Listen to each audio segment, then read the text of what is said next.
Hello, and welcome to Best Practices in ESOL Instruction based on the Massachusetts Professional Standards for Adult ESOL, Standard 6, Instructional Delivery. The Mass ESOL Professional Standards clarify what teachers of adult ESOL should know and be able to do to be effective in their instruction. They include knowing and applying principles of second language acquisition, that is, knowing how second languages are learned and how they are best taught. Knowing the components of the English language, grammar, vocabulary, pronunciation, etc., and more importantly, how to teach them effectively. Knowing how to approach teaching in a culturally responsive way and sustaining that approach over time. How to design thoughtful, coherent, standards-based curriculum and instructional plans. Knowing about various assessments and how to implement them. And how to have ownership of one's professional growth.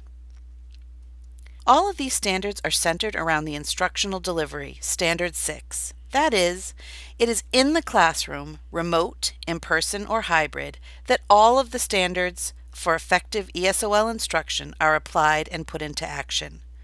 And that is what we are going to talk about today.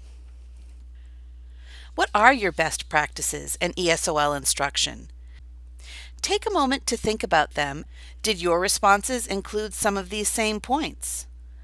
Making lessons interactive and relevant.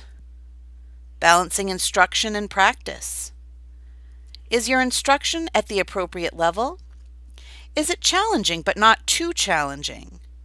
Are you seeing progress and ensuring that your lessons are student-centered? Is your instruction encouraging and respectful of your students? Mass ESOL Professional Standard 6 Instructional Delivery captures all of that. The standard is based on the research that has found that adults' second language acquisition is enhanced by use of a variety of rigorous instructional methods and relevant materials that optimize student engagement, encourage productive struggle, foster critical thinking, and address the diverse needs, interests, and levels of readiness. Another way to look at these best practices is through this frame, which places all of the elements mentioned thus far into one of these three categories: relevant and inclusive, engaging and interactive, and rigorous. By which we mean it is culturally responsive and contextualized in meaningful, authentic content. It includes opportunities for learners to communicate and collaborate with one another, when they, not the teacher, do most of the talking, and when they are free to make mistakes that are corrected judiciously. And rigorous instruction promotes critical thinking, is accessible to all learners. It gradually releases responsibility for learning to the learners, and it includes regular assessment of learning that is communicated to the students. Let's take a closer look at each of these practices. How do effective ESOL teachers create a classroom environment that is relevant and inclusive? They get to know their students as individuals and create opportunities for classmates to get to know each other. There are many ways to do this. During intake or through informal conversations before, during, and after class, through individual interviews with students, or through their written responses to questions. Effective teachers ask students about their lives, their countries of origin and educational backgrounds, their cultures, as well as their current work and family situations, their communities, their interests, and their goals. They also integrate community building into class time.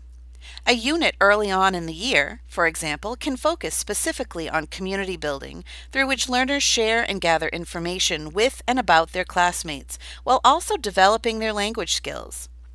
English learners at all levels can learn and practice asking and answering questions, talking about jobs and their neighborhoods, describing their lives. They can write about themselves and about their classmates, give a presentation to the class, and listen to their classmates' presentations as well. Teachers use this information to inform what they're going to teach and the materials that they're going to use. They use information they've gathered about their students to help identify class topics, set unit and lesson goals, and objectives, and select materials that reflect the diversity of the learners, including authors and presenters that represent the learners' various cultures.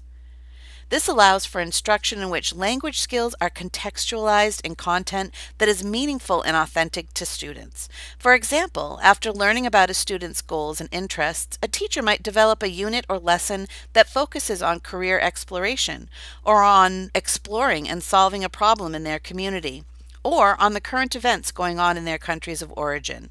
The possibilities are as diverse as our learners.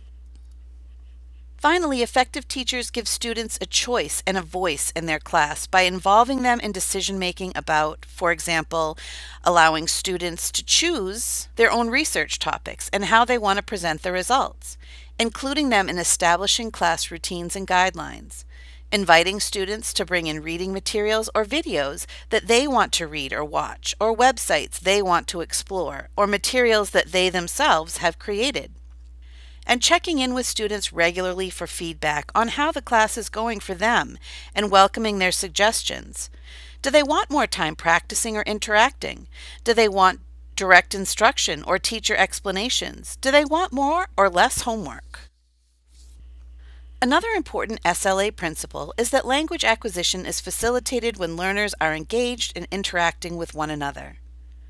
What do effective ESOL teachers do to ensure this is happening? They provide communicative, collaborative learning opportunities for their students. They limit their teacher talk to make room for students to talk. They modify their teacher talk so that it is comprehensible to the language learners. They provide corrective feedback judiciously. The third and final area of ESOL instruction we'd like to discuss is rigor. We know that adult English learners need to acquire the language not simply to survive in the U.S., but to thrive here, to communicate and participate fully in the workplace, in post-secondary education, and in social and civic life. So effective teachers provide rigorous English language instruction to prepare them by promoting critical thinking, ensuring that all learners can access the rigorous content and activities, by fostering learner independence by gradually releasing responsibility for learning to the learners, and by regularly assessing learners, checking for understanding before moving on. Through effective instructional practices such as these, ESOL teachers facilitate their students' language acquisition, accelerating their learning to provide them with the skills, strategies, and confidence to communicate in English and navigate systems outside of the classroom, in the workplace, in higher education, and in their communities. Thank you so much for your time and attention.